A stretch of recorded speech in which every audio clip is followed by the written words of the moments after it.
Hello friends, माझी दुनिया YouTube चॅनलमध्ये तुम्हा सर्वांचे स्वागत आहे। तर आज आपण काय पाहणार आहोत तर एम्ब्रॉयडरी वर्क जे आपण स्टार्टिंग चालू केले 2-3 दिवसापासून, तर त्याच्या स्टिच ज्या राहिलेल्या आहेत ना त्या आज आपण पाहणार आहोत। तर याच्या अगोदरच्या व्हिडिओमध्ये आपण काय केलेलं आहे, आरी वर्कमधील जे जरी थ्रेडची स्टिच आहे त्याच्या स्टिच घेतलेल्या आहेत। नंतर हे कटवर्क कसं करायचं ते पाहिलेलं आहे। तर आपल्याला नंतर ना सिल्क थ्रेडचं प्रॅक्टिस करायचं होतं, पण सिल्क थ्रेड हा एकदम नाजूक धागा असल्यामुळे तो लगेचच तुटतो स्टार्टिंगला, त्यामुळे तुमच्या लक्षात नाही येणार। त्यासाठी अगोदर ती काय करायचं, डोली धागा घेऊन डोली धाग्याच्या वेगवेगळ्या स्टिचच्या प्रॅक्टिस करायच्या। आणि डोली धागा हा जरा जाड असल्यामुळे ना तुम्हाला मी सांगितलेलं समजेल, पण यासाठी अगोदर आपण डोली धाग्याचा वापर करून वेगवेगळ्या स्टिच घेतलेल्या आहे। आणि ह्या स्टिच सेम टू सेम आपल्याला काय करायचं, सिल्क थ्रेडसाठी वापरायचे। त्यामुळे ह्या स्टिच झाल्यावरती नंतर आपण सिल्क थ्रेडचं घेणार आहोत। सेमच आहेत, काहीच त्यामध्ये चेंज नाही। त्यासाठी आपण डोली धाग्याचा अगोदर ते जर वापर केला तर आपला म्हणजे हात बसतो शिलाई कामामध्ये, आणि त्यामुळे नंतर ना सिल्क थ्रेडला आपल्याला अवघड वाटत नाही, ते सोपं वाटतं। तर त्यासाठी आपण ह्या स्टिच घेतलेल्या आहेत। तर याच्या अगोदर ह्या 20 स्टिच आहेत एकूण, तर त्यामधल्या आपण काही अगोदर ते घेतलेल्या आहेत, आणि जे शिल्लक राहिलेल्या स्टिच आहेत ज्या पुढच्या आहेत तर त्या आपण आजच्या व्हिडिओमध्ये पाहणार आहोत। चला तर पाहूया मग कोणकोणत्या स्टिच आज शिकायची आहेत त्या। नमस्कार, माझी दुनिया PVP या यूट्यूब चॅनलमध्ये तुमचं स्वागत आहे। तर आजपर्यंत आपण पाहिलेलं आहे, आतापर्यंत आपण जरी थ्रेडच्या स्टिच पाहिलेल्या आहेत, नंतर ना जे आपल्या डोली धाग्याच्या वेगवेगळ्या स्टिच आपण पाहत आहोत। तर त्याच्या अगोदर ते आपण running stitch, back stitch, split stitch, Boolean stitch, blanket stitch अशा वेगवेगळ्या स्टिच पाहिलेल्या आहेत। तर आज आपण त्याच्या पुढच्या 4 स्टिच पाहणार आहोत। अगोदरच्या जर तुम्ही स्टिच पाहिल्या नसेल तर त्या व्हिडिओची लिंक मी डिस्क्रिप्शन बॉक्समध्ये देते, तर तुम्ही त्या अगोदर ती पाहू शकता। तर आता आपण पाहणार आहोत स्ट्रेट स्टिच कोणती आहे ती। स्ट्रेट स्टिचमध्ये काय करायचं आहे, हा डोली धागा आहे, या डोली धाग्याला मी इथं गाठ मारून घेतलेली आहे। तर काय करायचं, स्ट्रेट म्हणजे एक स्टिच येईल त्यामध्ये, इथून सुई काढायची आणि डायरेक्ट नंतर ना इथं। तर ही झाली आपली स्ट्रेट स्टिच। आता याच्यामध्ये हा धागा कट झालेला आहे, तर आपण काय करायचं, कटरच्या साहाय्याने कट करून घ्यायचा।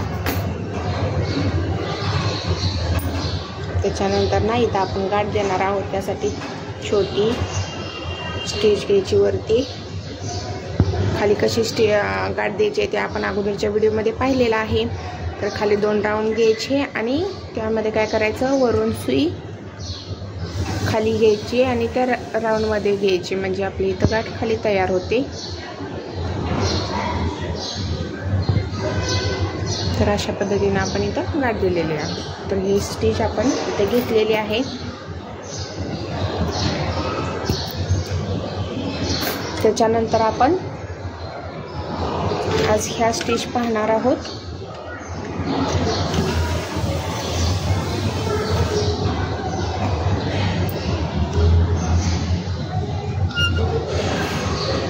Feather stitch, chevron stitch, क्रेटन stitch आणि क्रॉस स्टिच। तर ह्या स्टिचसाठी मी धागा घेतलेला आहे, याला या पद्धतीनं गाठ मारून घ्यायचा।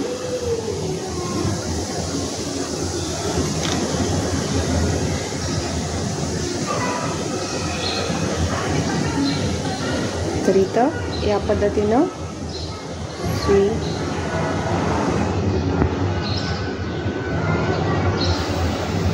त्याच्यानंतर इथून खाली धागावरती असाच ठेवायचा, पूर्ण खाली नाही घ्यायचा। नंतर ना मधली जी लाईन आहे तिथं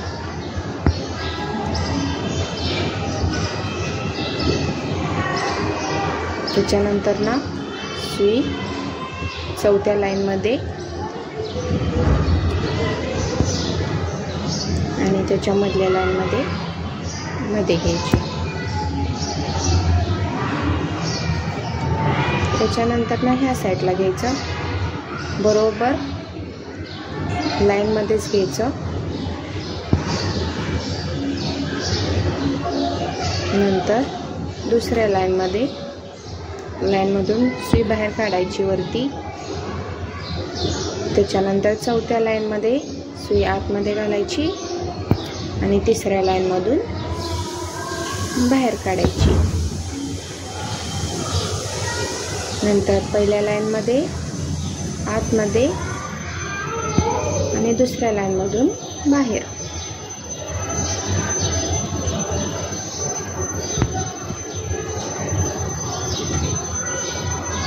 नंतर चौथ्या लाईनमध्ये आत,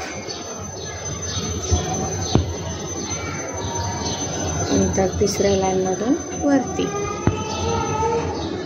तर अशा पद्धतीने ही स्टिच द्यायची.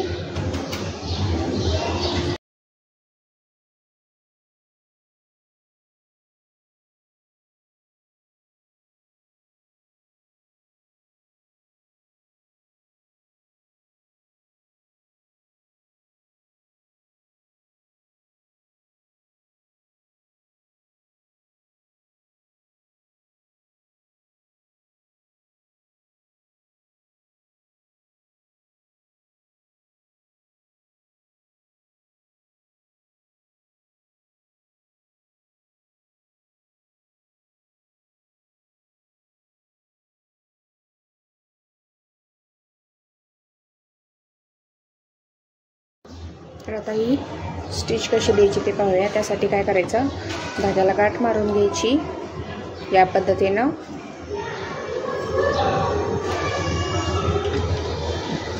त्याच्यानंतर सुई या पद्धतीने इथं घुसवायची, वरती काढायची आणि नंतर ना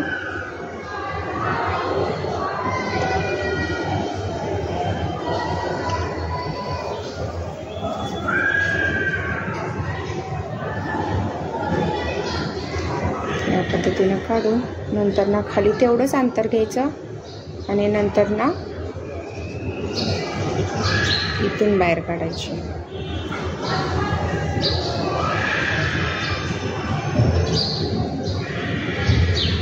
या साईडला त्याच पद्धतीनं करायचं.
तर ह्या स्टिचसाठी आपण हा धागा डोली धागा घेतलेला आहे आणि ह्याला गाठ मारून घेतलेली आहे। क्रिटाईन स्टिच कशी द्यायची ते पाहूया आता। त्यासाठी काय करायचं, ह्या 4 रेषा आहेत, वरती 2 आणि खालती 2, त्यामधून तिसऱ्या रेषेमधून पहिले आपण गाठ घेणार आहोत।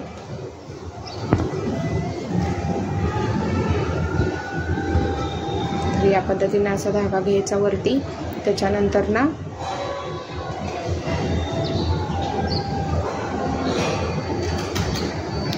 या 2 रेषामधून या पद्धतीने सुई अशी बाहेर काढायची, इथून खाली घेऊन नंतर दुसऱ्या रेषेतून बाहेर काढायची अशा पद्धतीनं। त्याच्यानंतर ना चौथ्या रेषेतून सुई आतमध्ये आणि तिसऱ्या रेषेतून बाहेर या पद्धतीनं। त्यानंतर पहिल्या रेषेमधून आत, दुसऱ्या रेषेतून बाहेर।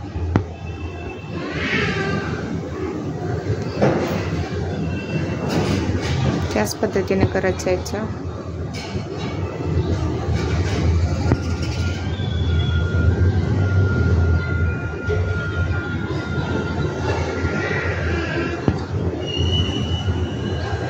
धागा असाच ठेवायचा हातामध्ये।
मी आता धागा सोडून काढ देणार आहे, त्यामुळे खालती धागा पकडते।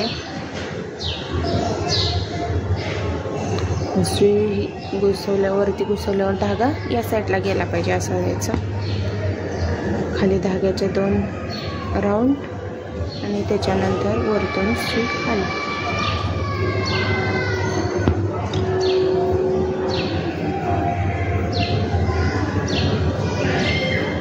या पद्धतीने इथं गाठ बसलेली।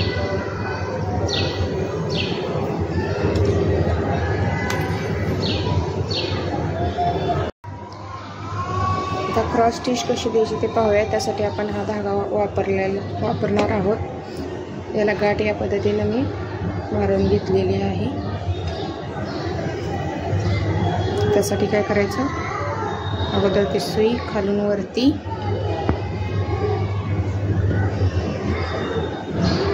त्याच्यानंतर ना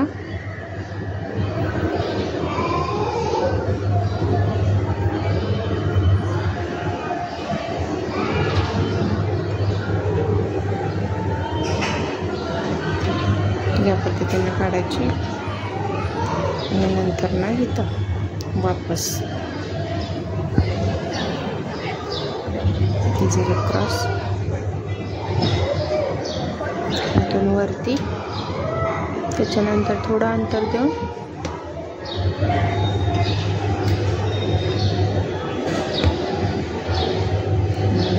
वापस.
तर त्याच्यात आपण गाठ मारून घेऊया.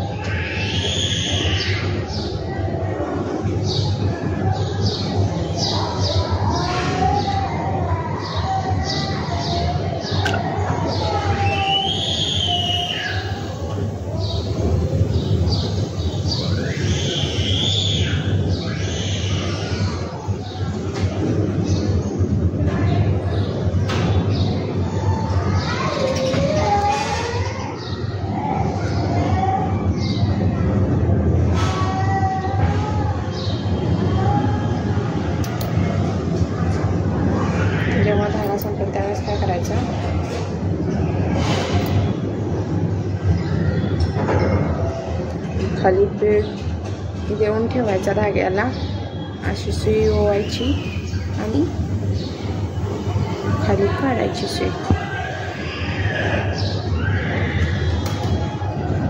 गाठ बसते बरोबर.